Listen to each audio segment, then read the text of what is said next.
Se liga nessa viagem no tempo, porque agora é hora de dar aquele rolê maroto direto pro túnel da saudade.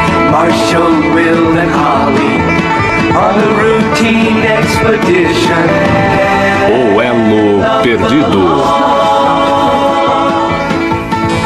Imagina só, dinossauros grandões, vulcões cuspindo fogo como se fosse festa de São João e uns cristais que brilhavam mais que globo de discoteca. Tudo isso com criaturas de olhos acesos que fariam qualquer criança pedir para dormir com a luz acesa. É ou não é a definição perfeita de selvagem e surreal? Estamos falando de O Elo Perdido. Sim, meu consagrado. Land of the Lost, pros gringos metidos. Essa série lá dos anos 70 é daquela que grudou na memória coletiva igual chiclete no tênis. Uma família inteira dando de cara com um parque jurássico improvisado, cheio de civilização perdida, mistério cósmico e perrengue sem freio. Os efeitos? Hoje parecem maquete de feira de ciências, mas na época eram tipo magia negra da televisão. E o elenco, hein? O pai protetor Rick Marshall era o herói que a gente jurava que também dava conta de montar móvel da Toque e Stock sem manual. Will e Holly, os irmãos que pareciam saídos de um clipe do A-ha. E o Chaka? Rapaz, aquele cabelão selvagem daria inveja em qualquer roqueiro dos anos 80. Sem falar nos Slistacks, aqueles lagartões que só de ouvir a respiração já dava mais medo que conta de telefone no fim do mês. Agora, a fofoca boa. Cadê essa galera hoje em dia? Tem gente que virou estrela de novela, tem quem sumiu mais que ficha de orelhão, e acredite se quiser, até Slistack que virou jogador da NBA. É mole? Então pega seu capacete de explorador, ajeita a ombreira, ativa o cristal do tempo e bora nessa jornada nostálgica direto pra Terra Perdida.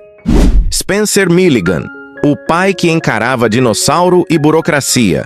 Lá vem ele, direto de Chicago, 1937, com cara de quem já nasceu usando jaqueta de couro e topete no esquema. Spencer Milligan. Antes de ser o pai mais manda-chuva do multiverso jurássico, o cara mandava bem nos palcos de teatro e já tinha dado as caras em Gunsmoke. Mas foi em O Elo Perdido que ele virou lenda, interpretando o destemido Rick Marshall, o papai cientista que encarava dinossauro, homem-macaco e uns lagartões sinistros chamados Slistacks, como se fosse passeio no parque. Rick era aquele pai clássico dos anos 70, protetor na medida, sempre de olho na cria, mas sem medo de meter o pé no perigo para salvar a família. Sério, dava para imaginar o cara resolvendo qualquer treta, de fuga de T-Rex até infiltração em reunião de condomínio. Mas aí, plot twist digno de final de novela das 8, do nada, puf, Spencer some na 3ª temporada. Motivo? Grana, meu amigo. Boato é que ele quis uma fatia do bolo das licenças de produtos com a cara dele, e a produção não quis soltar a bufunfa. Resultado: Rick Marshall virou lenda e o ator, um mistério. Depois da aventura jurássica, Spencer ainda deu seus closes em séries tipo A Mulher Biônica e Hospital Geral. Mas nos anos 90, o homem decidiu que estava de bom tamanho e preferiu o modo Zen Master. Deu aula de interpretação, curtiu uma vida sossegada e quase sumiu do radar. De vez em quando, pintava em convenções de fãs, sempre com aquele sorrisão nostálgico que fazia todo mundo lembrar dos bons tempos. Infelizmente, em 2024, Spencer deu seu último rolê aos 86 anos. Partiu deixando a certeza de que pai-herói de verdade não precisa de capa. Basta enfrentar dinossauro e contrato complicado com a mesma coragem.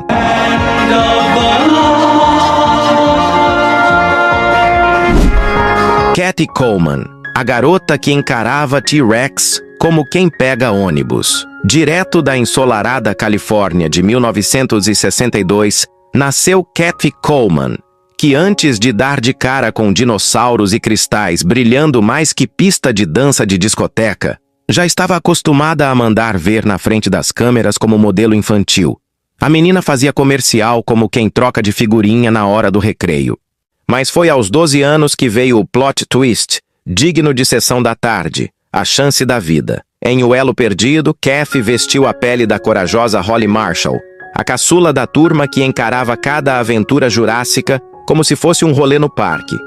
Holly era pura determinação, com aquele jeito esperto de quem sabe quando correr do T-Rex ou dar o drible nos Slistax sem borrar o gloss. Sim, porque a bicha era estilosa até fugindo de lagarto gigante.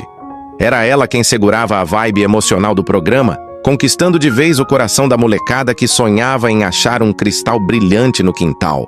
Kathy ficou firme e forte nas 3 temporadas. Mas depois... Tchau, câmera! Até mais Hollywood. Ela preferiu uma vida off, longe dos holofotes, como quem desliga a TV depois da novela. Só que estrela de verdade nunca apaga. Anos depois, ela voltou com a autobiografia de nome comprido e cheio de atitude. Lost Girl, The Truth and Nothing But the Truth, So Help Me. Kathleen, que numa tradução direta seria Garota Perdida, a verdade e nada além da verdade. Então me ajude, Kathleen, abrindo o jogo sobre a série, as tretas e a real de ser ex-atriz mirim. Hoje, Kathy brilha nas convenções de fãs, reencontrando os colegas de elenco e distribuindo carisma como se o tempo não tivesse passado. E cada abraço de fã é prova de que a nossa eterna Holly ainda tem mais luz que qualquer cristal daquela terra jurássica.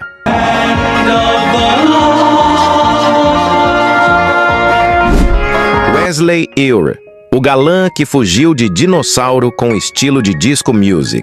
Lá da ensolarada Louisiana de 1951, veio Wesley Eure, um cara que já nasceu com aquele sorriso de propaganda de chiclete e cabelo que desafiava a gravidade. Praticamente um manual vivo de como ser galã nos anos 70. Antes de trombar com dinossauro em hora extra, ele já corria atrás do sonho de ser ator e cantor, fazendo testes e afins, até que o elo perdido caiu no colo dele como se fosse presente do Papai Noel em julho. Na série, ele encarnou Will Marshall, o filho mais velho e campeão oficial de meter o nariz onde não era chamado. O moleque era pura adrenalina, vivia se metendo em encrenca, correndo de T-Rex como se fosse treino de educação física e encarando Slistax em templos sinistros como quem entra em boate sem pagar entrada.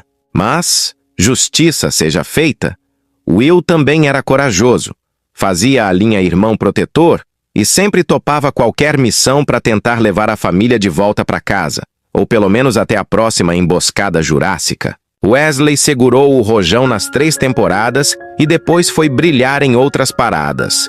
Virou destaque na novela Days of Our Lives, apresentou o programa infantil Finders Keepers e ainda se reinventou como autor de livros infantis, provando que talento bom não fica preso em caverna com lagarto gigante. Mesmo sem ocupar os holofotes de protagonista, o cara nunca perdeu a vibe nem o carinho da galera. Até hoje aparece em convenções dedicadas à série, sorrindo com aquele cabelo impecável que parece ter pacto eterno com laquê. Will Marshall pode ter saído da Terra Perdida, mas o carisma de Wesley Eure continua firme e forte, mais resistente que cristal brilhante de mundo paralelo.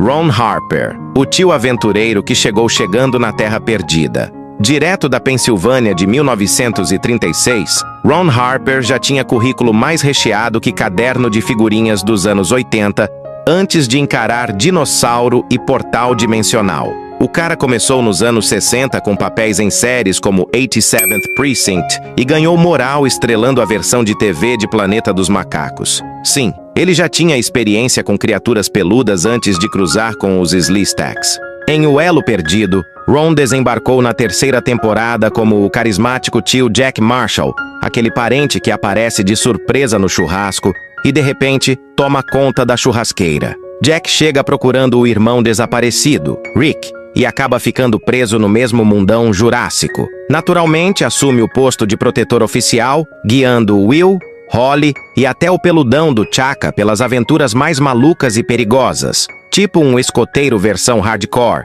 só que com mais estilo e menos mapa. Depois da temporada jurássica, Ron seguiu firme na telinha, sempre marcando presença em séries como Generations, Capital, Melrose Place e até dando aquele cameo de respeito em Cold Case. Era o tipo de ator que você piscava e lá estava ele, do nada, em algum episódio, tipo aquele amigo que sempre brota no rolê sem avisar, mas todo mundo curte.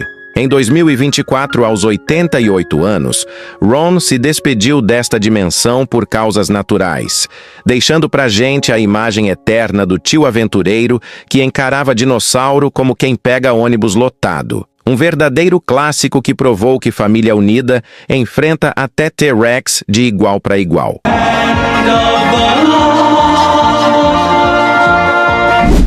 Philip Paley, o homem macaco mais gente boa da TV Jurássica.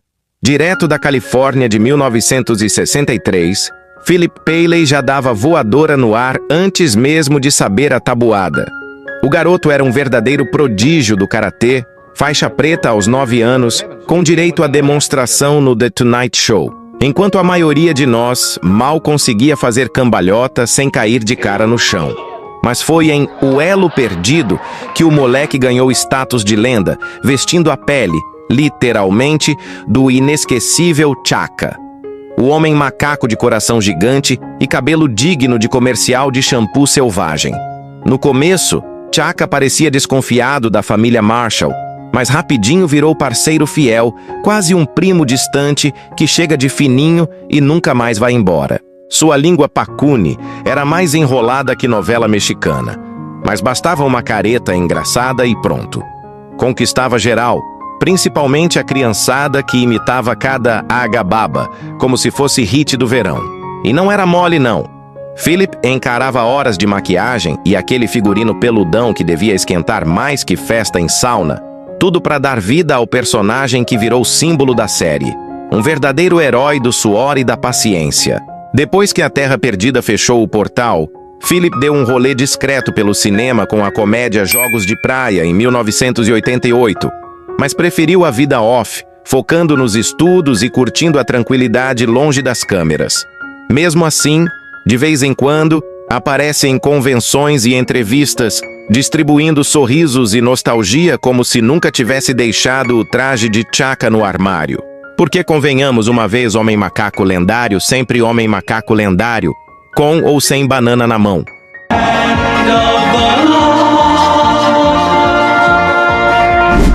Sharon Beard, a Mouseketeer, que virou lenda peluda na selva jurássica. Nascida em 1942, lá na chuvosa Seattle, Sharon Beard já tinha mais ritmo de palco que muita banda de rock antes de dar as caras em O Elo Perdido. Ela começou como atriz mirim e dançarina, e nos anos 50 virou estrela como uma das Mouseketeers originais do lendário Mickey Mouse Club.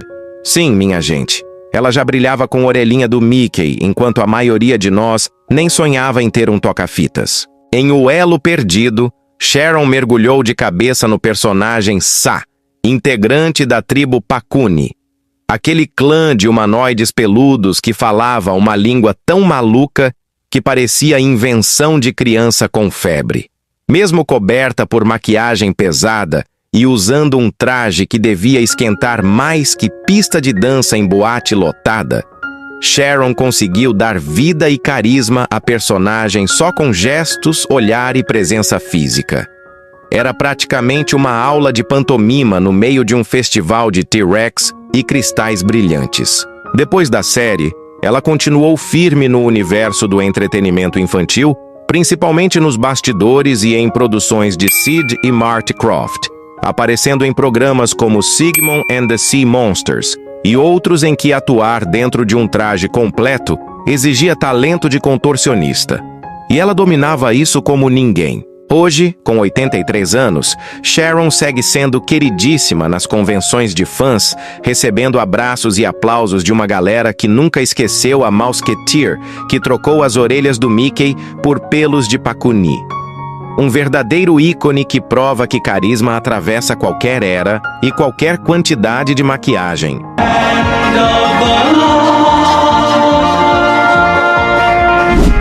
Walker Edmiston, a voz que fazia Lagartão virar mestre Jedi. Direto do Missouri de 1926, Walker Edmiston já era lenda antes mesmo de botar a primeira garra de Sleestak. O cara começou no rádio, quando televisão ainda era ficção científica, e virou um dos mestres da dublagem americana. Nas décadas de 50 e 60, se precisasse de voz para bicho fofo, alienígena maluco ou monstro com mau humor de segunda-feira, era só chamar o Walker. O homem fazia de tudo, tipo canivete suíço das vozes. Em O Elo Perdido, ele emprestou sua garganta de ouro para ninguém menos que Enoch, o Sleestak diferentão.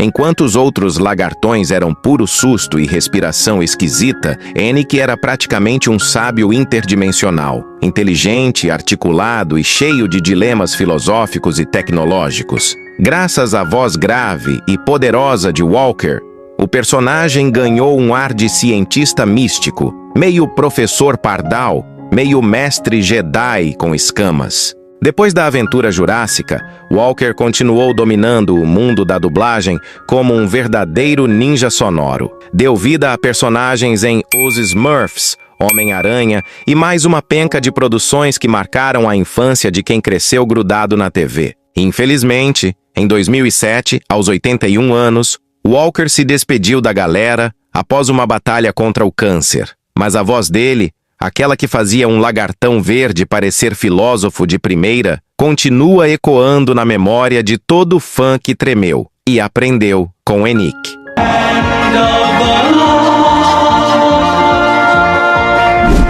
John Locke, o cowboy, que virou lagartão assustador sem falar uma palavra. Nascido na ensolarada Flórida em 1927, John Locke era daqueles atores com cara de xerife que você jura ter visto em cada faroeste clássico da TV. E não era impressão. O homem desfilou sua autoridade em séries como Gunsmoke e Wagon Train, sempre no papel de cowboy durão, pronto para sacar o revólver antes do galo cantar. Mas a virada de roteiro veio em O Elo Perdido, quando John largou o chapéu de cowboy e vestiu escamas. Ele foi o temível líder dos Sleestaks, aquelas criaturas verdes, grandalhonas e de respiração que dava mais medo que barulho de armário abrindo de madrugada. E não parou por aí. Também interpretou o Snowman e outros monstrengos misteriosos, tudo no mais absoluto silêncio. Sim, meu amigo, o cara arrasava só na linguagem corporal, transformando cada passo lento em pura tensão. Um verdadeiro ninja da pantomima com cauda e garras. Depois de aterrorizar a criançada na Terra Perdida, John seguiu firme na TV, marcando presença em uma lista infinita de séries, de The Bionic Woman, A Mulher Biônica, a The Dukes of Hazzard, Os Gatões, mostrando que talento versátil não tem prazo de validade. Em 2013, aos 86 anos, John Locke se despediu depois de complicações de um derrame, mas sua marca ficou. O cowboy que trocou a estrela de xerife por uma fantasia de lagartão e provou que, às vezes, o silêncio realmente é ensurdecedor.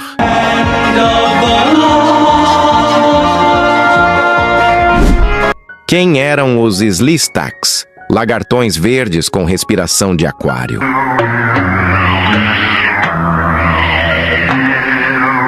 Altos, verdes, com aqueles olhos que pareciam lanternas acesas e uma respiração que dava arrepios, como se um aquário tivesse decidido vomitar ar na sua sala. E olha só que doideira, era quase isso mesmo. O som icônico dos Sleestaks foi feito com um compressor de ar de aquário, gravado e desacelerado. Simples, mas inesquecível. Efeito especial old school que funcionava melhor que qualquer CGI de hoje. Os Sleestaks eram os vilões que aterrorizavam a Terra Perdida. E mesmo sem soltar uma palavra, eles se tornaram símbolos da série. Por trás daqueles trajes justos de látex, havia verdadeiros atletas e futuros astros da NBA. Bill Laimbeer tinha apenas 17 anos quando se enfiou no traje. Sim, o mesmo Bill Laimbeer que anos depois brilharia com o Detroit Pistons nos anos 80. Antes de virar estrela do basquete, ele estudava na Universidade da Califórnia. Hoje, com 68 anos, ele já coleciona histórias de vida que dariam um episódio próprio da série. Dave Greenwood tinha só 16 quando virou lagartão de aluguel. Depois, se tornou destaque no basquete, draftado em segundo lugar pelo Chicago Bulls em 1979, e jogou por times como San Antonio Spurs e Phoenix Suns. Infelizmente, ele se despediu em 2025, aos 68 anos. Bill Boyd, com cerca de 20 anos e 1,90, fazia forward na USC e era praticamente feito sob medida para o traje de Sleestak. Hoje ele toca a vida nos negócios imobiliários, mas deixou sua marca na ficção científica televisiva. Além desses, muitos outros Sleestaks eram estudantes universitários altos, atletas e dublês da região de Los Angeles. Os produtores procuravam gente com mais de 1,80, boa coordenação física e resistência para suportar o calor infernal, o peso do traje e longas horas de gravação. Muitos não foram creditados, mas sem eles, os lagartões verdes jamais teriam se tornado tão icônicos quanto são até hoje. E vamos combinar, mesmo parecendo monstros assustadores, eles também tinham estilo, ou pelo menos altura e resistência de sobra.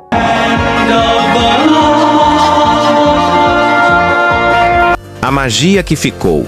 No fim das contas, todos esses atores, dubladores e até os atletas por trás dos Sleestaks deram vida a algo que vai muito além de um simples programa de TV. Hoje, olhando com os olhos de adulto, o Elo Perdido pode parecer tosco, simples e até inocente. Efeitos que hoje fariam a gente rir, trajes que fazem a gente coçar a cabeça. Mas lá nos anos 70 e 80, aquela série era pura aventura, emoção e imaginação sem limites. Cada T-Rex, cada cristal brilhante, cada lagartão verde com respiração de aquário, cada gesto de Chaka, cada risada da Holly, cada plano do Rick, tudo isso deixou uma marca profunda na nossa infância. Eles transformaram algo que poderia ser apenas mais um programa em uma experiência inesquecível, capaz de nos transportar para um mundo perdido cheio de mistério, perigo e encanto. E é por isso que, mesmo décadas depois, ainda sentimos aquele frio na barriga ao ouvir a respiração dos Sleestaks ou ver um cristal brilhar na tela. A série pode ter sido simples, mas o brilho que nos trouxe permanece intacto na memória de quem cresceu sonhando com a Terra perdida. Muito obrigado por assistir. Se você gostou deste vídeo e quer ver mais conteúdo incrível, considere se inscrever em nosso canal. Não se esqueça de curtir e compartilhar este vídeo com seus amigos e familiares. Seu apoio significa muito para nós e nos ajuda a continuar criando vídeos fantásticos como este. Obrigado novamente e até a próxima.